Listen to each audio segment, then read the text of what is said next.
सप्रेम साहेब, बंदगी साहेब। नमस्कार, मेरा नाम है विकास कबीर और आप देख रहे हैं वी कबीर विचार द्वारा प्रस्तुत वृत्तांत। यह वृत्तांत विशुद्ध रूप से सद्गुरु कबीर साहेब द्वारा अपने परम शिष्य धनी धर्मदास जी साहेब को सत्योपदेशित सत्य ज्ञान पर आधारित हैं। वृत्तांत के इस प्रकरण में हम वर्णन करने जा रहे हैं कि सत्यलोक में रानी इंद्रमती सत्य पुरुष और कबीर साहेब को देखकर चकित क्यों हुई। रानी इंद्रमती के हंस का सत्यलोक में पहुंचना तथा अपने सद्गुरु करुणामय नाम साहब और सत्य पुरुष को देखकर चकित होना।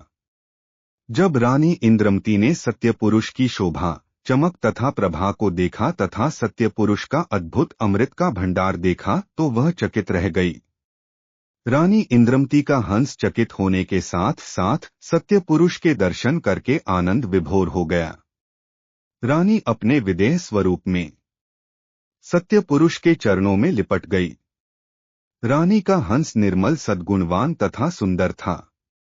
जीवों के सृजनहार आदि सत्य पुरुष ने रानी के हंस के सिर पर हाथ रखा। रानी इंद्रमती का हंस स्वरूप फूल के समान खिल उठा, जैसे सूर्य को देखकर कमल खिल जाता है। रानी इंद्रमती ने सद्गुरु करुणामय नाम साहब से कहा, हे सद्गुरु, आप धन्य हैं। आपने मेरा सारा भ्रम तथा अज्ञान मेटकर एवं काल जाल से छुड़ाकर सत्यलोक ले आए। सत्य पुरुष ने रानी को धैर्य के साथ समझाया और रानी को सद्गुरु करुणामय नाम साहब को अपने पास बुलाने का आदेश दिया। कबीर साहब धर्मदास जी से कहते हैं कि तब सत्य पुरुष का आदेश पाकर रानी दौड़ती हुई मेरे करुणामय नाम साहब के पास आ गई। विदेह हंस स्वरूप रानी इंद्रमती ने मेरे स्वरूप को देखा तो वह सत्य पुरुष के समरूप ही अपने सद्गुरु करुणामय नाम साहब को देखा। तब उसके आश्चर्य का ठिकाना नहीं रहा।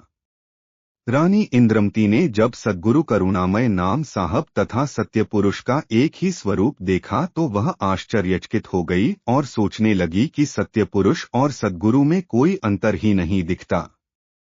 जो कला स्वरूप ओजस्विता तथा प्रकाश सत्य पुरुष की है, जो कि त्यों मेरे सद्गुरु करुणामय नाम साहब की है। दोनों का एक ही विदेह स्वरूप है।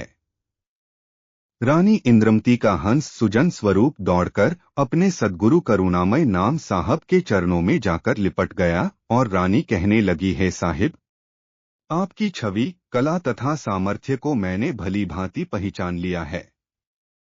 आप तो साक्षात सत्य पुरुष हो, परंतु संसार में तो आप दास कहलाए। हे साहिब, इतने दिन आपने अपना बड़प्पन कहाँ छिपा लिया था? मुझे तो अभी आपकी पहचान हुई है।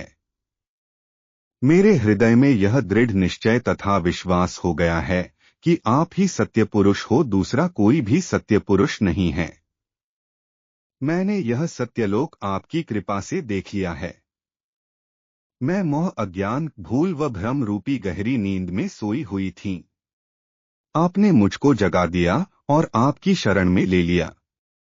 हंस स्वरूप रानी इंद्रमती सद्गुरु करुणामय नाम साहब की गुणगान करते हुए कहती है कि हे साहिब, आपको बार बार बंदगी करती हूँ। आप दया के सागर हो, आप सर्वगुण संपन्न हो, इसलिए सुजन नाम से प्रसिद्ध हो तथा चिंता रहित अचिंत पुरुष हो।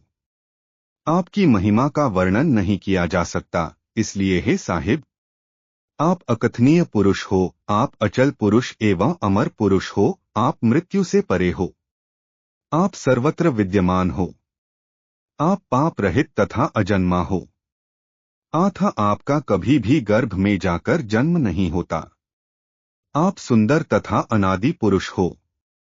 हे साहिब, आप संशय से रहित हो तथा काम से रहित निष्कामी पुरुष हो। आप निष्काम धाम के वासी हो। आप अखंडित पुरुष हो। आप आदि पुरुष हो तथा सबके स्वामी हो। हे साहिब, आप सबसे परे होकर भी आकाश, वायु, अग्नि, जल तथा पृथ्वी इन पंचभूतों में व्यापक हो तथा पंचभूतों से बने शरीरधारी जीवों के समीप हो। हंस स्वरूप रानी ने सद्गुरु करुणामय नाम साहब का आभार प्रकट करते हुए कहा, हे साहिब, आपने मुझ पर दया करके अज्ञान रूपी नींद से जगाकर अपनी शरण में लिया। आपने काल का जाल काटकर सत्यलोक में मुझे जगह दिलाकर मुझे निहाल कर दिया। कबीर साहब धर्मदास जी से कहते हैं कि रानी का विदेह स्वरूप हंस के साथ सत्यलोक में हंसों द्वारा मिलन, सत्य पुरुष दर्शन तथा स्तुति वंदना के बाद सत्य पुरुष कमल पुष्प में सिमट गए। सभी हंस सत्यलोक में अपने अपने द्वीपों में चले गए। तब ज्ञानी जी अथवा सद्गुरु करुणा में नाम साहब ने रानी इंद्रमती से कहा, मुक्तहंस अब तुम्हारा हाल कैसा है?